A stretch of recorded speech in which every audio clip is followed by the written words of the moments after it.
ஒன்றுபட்ட மாவட்ட கழகத்தினுடைய செயலாளர்கள், நிர்வாகிகள் அத்தனை பேருக்கும் என்னுடைய பாராட்டுக்களையும் வாழ்த்துக்களையும் தெரிவித்துக் கொள்ள விரும்புகிறேன்.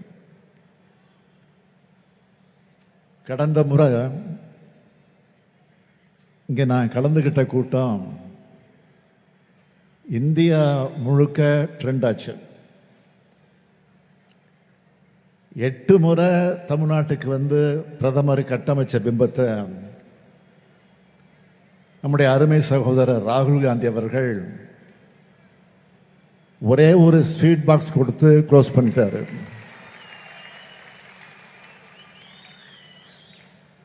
சகோதரர் ராகுலோட அந்த அன்பை என்னால் என்னைக்கும் மறக்க முடியாது. அன்னைக்கு அவர் வழங்கின இனிப்பு எதிர்கட்சியினருடைய கணிப்புகளை பொய்யாக்குச்சு. தமிழ்நாட்டை பொறுத்த வரைக்கும் தேர்தல் முடிவுகளை பார்த்து நான் அடைஞ்ச மகிழ்ச்சிக்கு அளவே இல்லை. 40 நமதே என்று முழங்கின நடக்குமா, நடக்க விடுவாங்களான்னு பலரும் பேசிக்கிட்டாங்க, யோசிச்சாங்க. ஆனால் நடக்கும் என்ற நம்பிக்கை எனக்கு இருந்துச்சு. என் நம்பிக்கைக்கு அடித்தளம் யாரு? கொள்கைக்காக இங்கே கூடியிருக்கக்கூடிய நீங்க தான் என்னுடைய நம்பிக்கைக்கு அடித்தளம். மேடையில் இருக்கிற தலைவர்கள் தான் அந்த நம்பிக்கைக்கு ஆதாரம். எப்படிப்பட்ட தொண்டர்கள் இந்த இயக்கத்திற்கு கிடைச்சிருக்கிறாங்க. வெட்டிவான்னு சொன்னா கட்டி வர்றவங்க மட்டும் இல்ல, அதை வச்சு கோபுரம் எழுப்பக்கூடியவங்கன்னு மீண்டும் நிரூபிச்சிருக்கீங்க. ரத்தத்தை வேர்வையா சிந்தி காலத்தை உங்களுடைய கடமைக்காக மட்டுமே ஒப்படைச்சு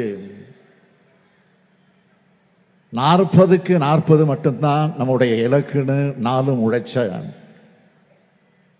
திராவிட முன்னேற்ற கழகத்தோட உடன்பிறப்புகள், இந்தியா கூட்டணி கட்சியினுடைய தோழர்கள் அத்தனை பேரும் இருக்கிற திசையை நோக்கி நான் வழங்குகிறேன். இந்த வெற்றி விழா தனிப்பட்ட ஸ்டாலினுக்கு நடைபெறும் பாராட்டு விழா அல்ல. இந்த மேடையில் இருக்கும் இந்தியா கூட்டணி கட்சி தலைவர்கள் அனைவருக்கும் நடைபெறக்கூடிய பாராட்டு விழா இது. இந்தியா கூட்டணி தொண்டர்கள் அனைவருக்கும் நடைபெறும் பாராட்டு விழா இது. எனவே இங்கே பேசிய தலைவர்கள் என்னை நோக்கி வழங்கிய பாராட்டு சொற்களை மாலைகளாக கோர்த்து தொண்டர்களான தோழர்களான உடன்பிறப்புக்கான உங்களுக்கு உங்களின் ஒருவனான இந்த ஸ்டாலின் காணிக்கையாக்குகிறேன். இது சாதாரண வெற்றி அல்ல, வரலாற்று சிறப்புமிக்க வெற்றி. இந்த கூட்டத்தை ஊடகங்கள் வழியா பார்த்துக்கிட்டு இருக்கக்கூடிய தொண்டர்களுடைய உழைப்புக்கு கிடைச்ச வெற்றி. எல்லாத்துக்கும் மேல நம்ம அரசு மேல நம்பிக்கை வச்சு வாக்களிச்சிருக்கிறாங்கள தமிழ்நாட்டு மக்கள், அவங்களுக்கு கிடைச்ச வெற்றி. புதிய வரலாற்றை படைக்கிறதுக்கான வெற்றி இது. 2004ஆம் ஆண்டு நாடாளுமன்ற தேர்தலில் 40க்கு 40 வெற்றியை தலைவர் கலைஞர் அவர்கள் நமக்கு பெற்று தந்தார். அன்னைக்கு இருந்த நிலைமை என்ன? அப்ப ஆளுங்கட்சி அதிமுக. அந்த தோல்விக்கான காரணத்தை உணர்ந்து அம்மையார் ஜெயலலிதா மக்கள் விரோத நடவடிக்கைகளிலிருந்து பின்வாங்கினாங்க. உடனே செய்தியாளர்கள் தலைவர் கலைஞர்கிட்ட அதை பத்தி கேட்டாங்க. அவர் சிரிச்சுக்கிட்டே இது எங்களுடைய 41வது வெற்றின்னு சொன்னார். அது மட்டுமல்ல, 2004 கருத்து கணிப்புகள்ல ஒன்றிய அளவில் வாஜ்பாய் தலைமையிலான பாஜக தான் மீண்டும் ஆட்சியை கைப்பற்றும் சொன்னாங்க. ஆனா காங்கிரஸ் கூட்டணி தான் ஆட்சியை பிடிச்சது. இப்பவும் அதே மாதிரி தான். பாஜக அதே அடிப்படையில் இன்றைக்கு 400 இடங்கள் வரை கைப்பற்றுன்னு சொன்னாங்க. ஆனால் அதை உடைச்சு பாஜகவால் தனித்து அரசமைக்க முடியாத நிலைமையை நாம் உருவாக்கி இருக்கிறோம்.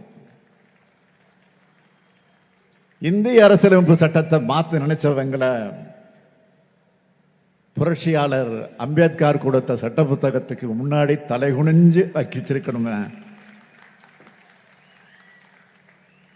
இதுதான் தலைவர் கலைஞர் ஸ்டைலில் சொல்லணும்னா இந்தியாவுடைய கூட்டணியோட 41வது வெற்றி. 2004 நாம 40க்கு 40 வெற்றி பெற்றப்போ ஆளும் அதிமுக மீதான அதிருப்தியில் பெற்ற வெற்றின்னு சிலர் சொன்னாங்க. அது அதிருப்தின்னா 2024 பெற்றிருக்கக்கூடிய 40க்கு 40 வெற்றி நம்ம திராவிட மாடல் அரசு மேல மக்களுக்கு இருக்கிற திருப்தியில கிடைச்ச வெற்றி. ஆனா அதை பத்தி யாரும் சொல்ல மாட்டாங்க. நம்ம தொடர் வெற்றிக்கு காரணம் என்ன? கொள்கை உறவோடு கடந்த 5 தேர்தல்களா தமிழ்நாட்டில் தொடர நம்ம கூட்டணி ஒற்றுமை தான் நம்ம வெற்றிக்கு அச்சாணி. அதனாலதான் இப்பவும் நான் அழுத்தம் திருத்தமா சொல்றேன், இந்த மேடையில் இருக்கிற தலைவர்களுக்கு இடையில் இருக்கிறது வெறும் தேர்தல் உறவு கிடையாது, கொள்கை உறவு. இங்க மட்டும் இல்ல, 2023 நடைபெற்ற என்னுடைய பிறந்த நாள் விழா பொதுக்கூட்டத்திலேயே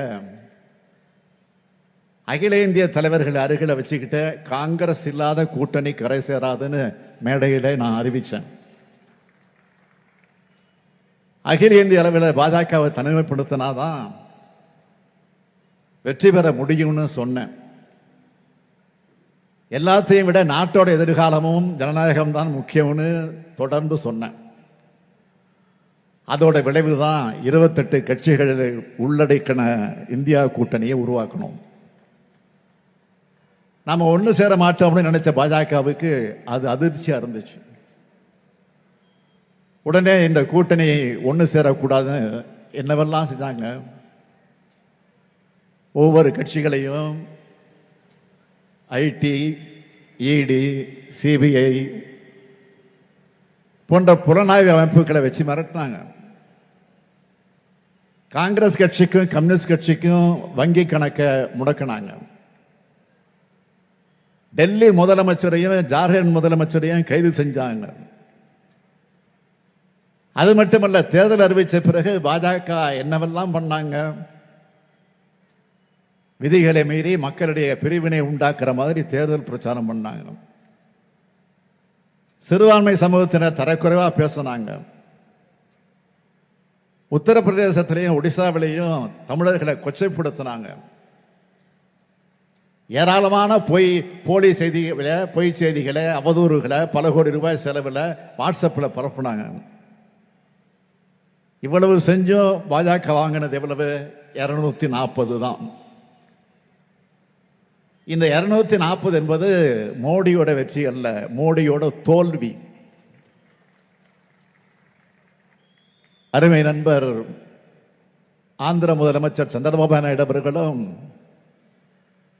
மரியாதைக்குரிய பீகார் முதலமைச்சர் நிதிஷ்குமார் அவர்களும் ஆதரவு தந்திருக்காவிட்டால் மெஜாரிட்டி ஏது? அவங்களால தான் மோடி இப்போ பிரதமராக உட்கார்ந்திருக்கிறார். நாம நம்பின அரசியல் சட்டமும் ஜனநாயகம் தான் இந்த தேர்தலில் வெற்றி பெற்றிருக்கு. 237 உறுப்பினர்கள் பாஜகவுக்கு எதிராக நாடாளுமன்றத்தில் உட்கார்ந்து இருக்கிறோம். பாஜக நினைச்சதெல்லாம் செய்ய முடியாது. இப்ப கூட தமிழ்நாட்டில இருந்து 40 பேர் வெற்றி பெற்று நாடாளுமன்றத்துக்கு போய் என்ன பண்ண போறாங்கன்னு சில அதிமேதாவிகள் கேட்கிறாங்க. அவங்களாம் யாருன்னா தங்களை தாங்களே அறிவாளியா நினைச்சுக்கிறவங்க. ஜனநாயகத்தோட அடிப்படை தெரியுமா அவங்களுக்கு? இப்படி கேள்வி கேட்டு அவங்க நம்மளை இழிவுபடுத்தல, நாட்டு மக்கள் தான் இழிவுபடுத்துறாங்க. 40 பேர் போய் கேன்டீன்ல வடை சாப்பிட போறாங்கன்னு சிலர் கேட்கிறாங்க. வாயால வடை சொல்றதெல்லாம் உங்க வேலை, எங்கள் எம்பிக்கள் கருத்துக்களால உங்கள் ஆணவத்தை சுடுவாங்க. Wait and see.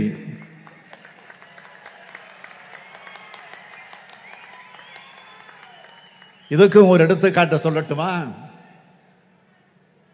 கடந்த 5 ஆண்டுகள்ல நாடாளுமன்றத்தில் நம்ம எம்பிக்கள் 9695 கேள்விகள் கேட்டிருக்காங்க. 1949 விவாதங்கள்ல பங்கெடுத்திருக்கிறாங்க. 59 தனிநபர் மசோதாக்கள் கொண்டு வந்திருக்காங்க. இதை விட முக்கியமா அவங்களுடைய செயல்பாடுகள் அதை அங்கீகரிக்கிற இன்னொரு விஷயம் இருக்கு. ஒன்றிய அமைச்சர் இருக்கக்கூடியவர்களாக இருப்பவர்கள் அமித்ஷா, நிர்மலா சீதாராமன், ஏன் பிரதமர் மோடின்னு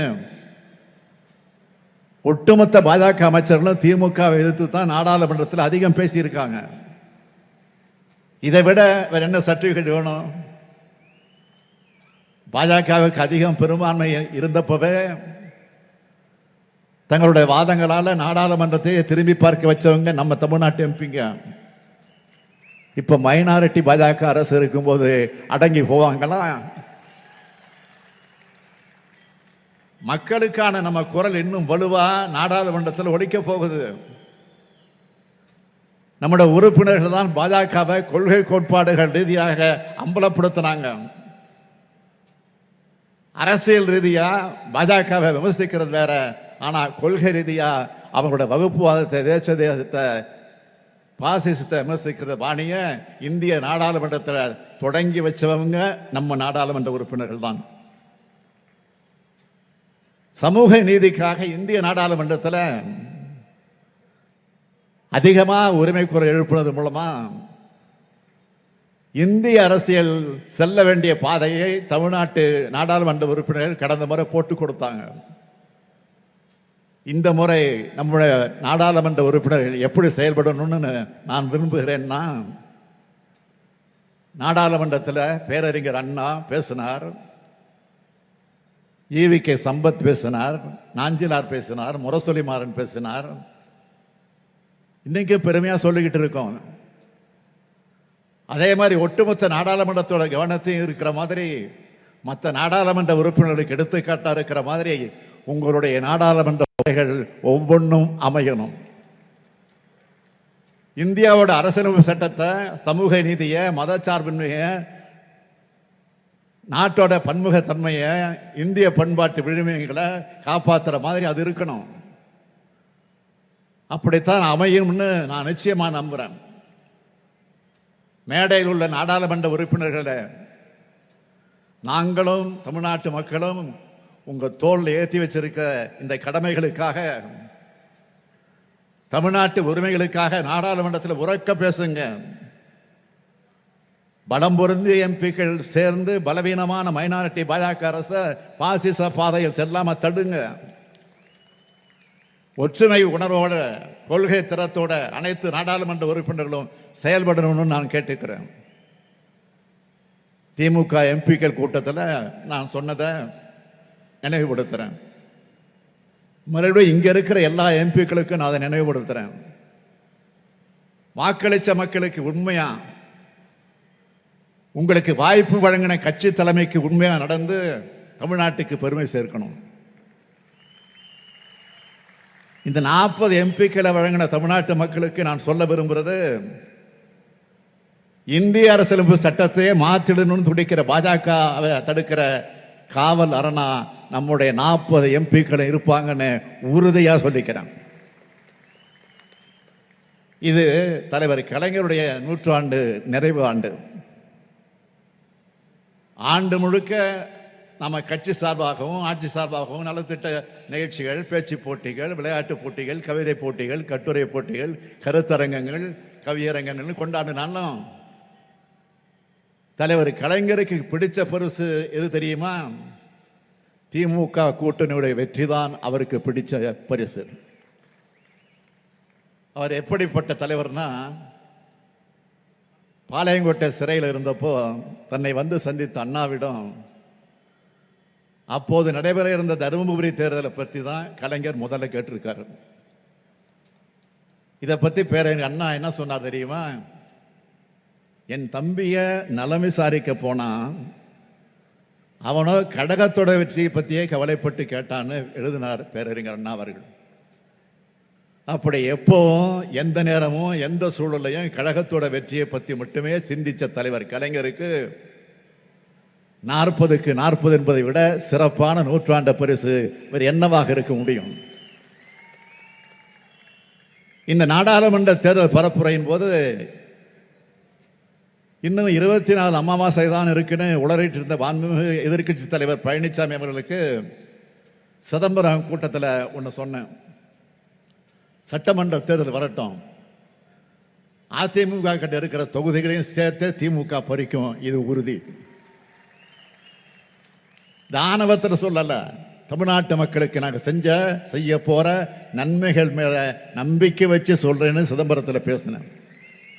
பழனிசாமி அவர்களே, இப்ப 39 நாடாளுமன்ற தொகுதிக்கு உட்பட்ட 234 சட்டமன்ற தொகுதிகள் வாரியாகத்தான் வாக்கு எண்ணிக்கை நடத்தப்பட்டுச்சு.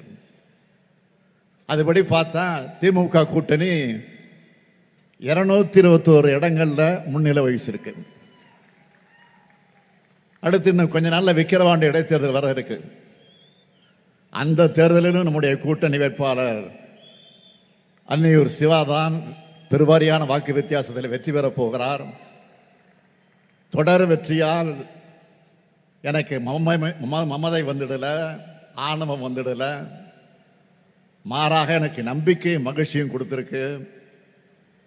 நம்முடைய உழைப்பு வீண் போகலை என்ற மனநிறைவு கொடுத்திருக்கு. தமிழ்நாட்டுக்காக, தமிழ்நாட்டு மக்களுக்காக இன்னும் உழைக்கணும்னு என்ற ஊக்கத்தை கொடுத்திருக்கு.